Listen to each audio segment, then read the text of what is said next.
आज अभी इस वक्त हम ओल्ड मनाली जो हमारा गांव पड़ता है उसका क्षतिग्रस्त पुल जो है हमारे पीछे है। यहाँ आकर के जो नुकसान हुआ इस बारिश में उसका जायजा लेने के लिए आए हैं। मेरे साथ गोविंद ठाकुर जी हैं, विधायक इंदिरा गांधी जी है, सुरेंद्र शौरी जी है और सभी हमारे पार्टी के साथी भी यहाँ पर हैं। मनाली जो हमारा अंतर्राष्ट्रीय टूरिस्ट डेस्टिनेशन है, जहाँ दुनिया भर का टूरिस्ट यहाँ आता है, इस बारिश के कारण यहाँ बहुत बड़ी क्षति हुई है। सिर्फ शुक्र इतना है कि मनाली के अंदर किसी की ज़िंदगी नहीं गई, लेकिन अगर हम नुकसान का जायज़ा लें, नुकसान को अगर हम आकलन करें तो मैं समझता हूँ कि 2023 का जो नुकसान हुआ था, ये नुकसान उससे कम नहीं, उससे भी ज़्यादा हुआ है। आने जाने के हमारे सारे रास्ते जो है नेशनल हाईवे पूरी तरह से डैमेज हुए पड़े हैं, जिसको रिस्टोर करने के लिए वक्त लगेगा। और अभी भी मनाली का रास्ता बहुत टेम्परेरी कनेक्ट किया गया है, टेम्परेरी वाटर सप्लाई स्कीम्स है, टेम्परेरी यहाँ पर पावर सप्लाई है और टेम्परेरी यहाँ पर कम्युनिकेशन है। ये स्थिति से हम अंदाज़ा लगा सकते हैं कि नुकसान किस तरह का हुआ है। और स्वाभाविक रूप से जहाँ हिमाचल प्रदेश में सरकार कांग्रेस पार्टी की है, मुख्यमंत्री जी से भी हमारी बात हुई, अभी विधानसभा का हमारा सत्र समाप्त हुआ है, उसमें हमने बहुत विस्तार से हिमाचल प्रदेश में बारिश के कारण हर साल ये जो नुकसान हो रहा है उस पर हमने डिटेल में चर्चा की है। लेकिन हम चर्चा करने तक ही सीमित ना रहें, इस बात को लेकर के हमने विधानसभा के अंदर भी बात की। अभी तक हम देख रहे हैं कि 2023 के जो नुकसान हुए हैं उसकी भरपाई नहीं कर पाए और बार बार हिमाचल प्रदेश सरकार के नेताओं का, मुख्यमंत्री का, मंत्रियों का कि केंद्र करे कि आखिरकार प्रदेश सरकार किस काम के लिए है।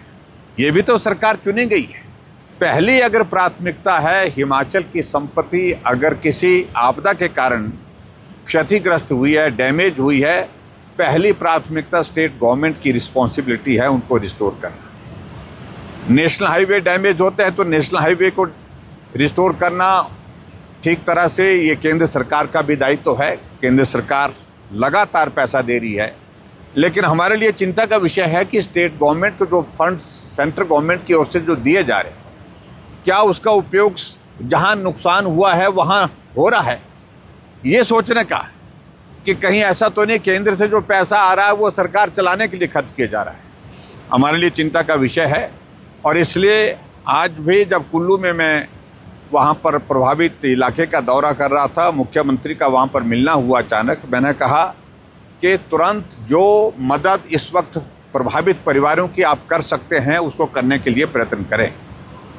मुझे लगता है कि अभी तक हम बहुत जगह जहाँ पे गए हैं तो रेवेन्यू के अधिकारी भी, रेवेन्यू के पटवारी भी अभी जायजा करने के लिए नहीं पहुँच पाए।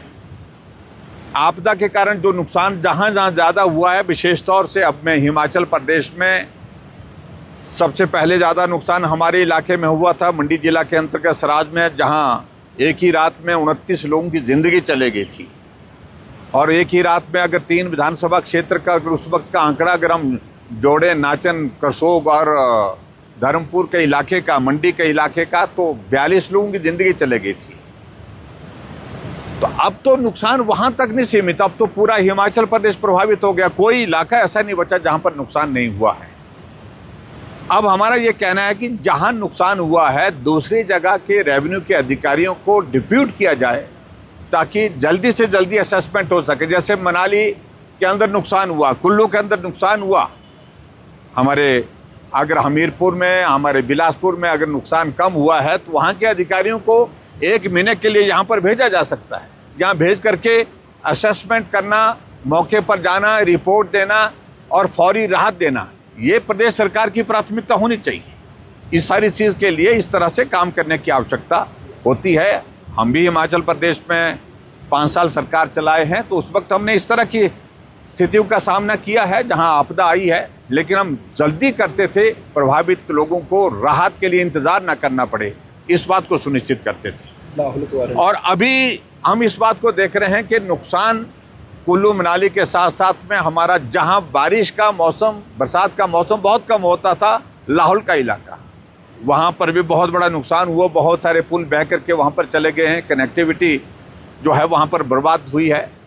और उसके साथ साथ में टूरिस्ट सीजन के साथ साथ में, टूरिस्ट डेस्टिनेशन के साथ साथ में हमारा ये इलाका हॉर्टिकल्चर का बहुत बड़ा सेब के उत्पादन की दृष्टि से जाना जाता है। और मनाली का सेब जो है देश दुनिया के इसमें बहुत दूर दूर तक जाता है। तो सबसे बड़ी कठिनाई यहाँ लोगों को ये हो गई है कि सेब की फसल तैयार होने के बावजूद भी मार्केट तक पहुँचाने के लिए जो कठिनाई का सामना करना पड़ रहा है, उसके लिए इंतजाम करने की आवश्यकता है। और मैं इतना ही कहूँगा कि सभी लोगों से कि हम थोड़ा संयम रखें, सावधानी के साथ रहें इस वक्त बरसात के मौसम में।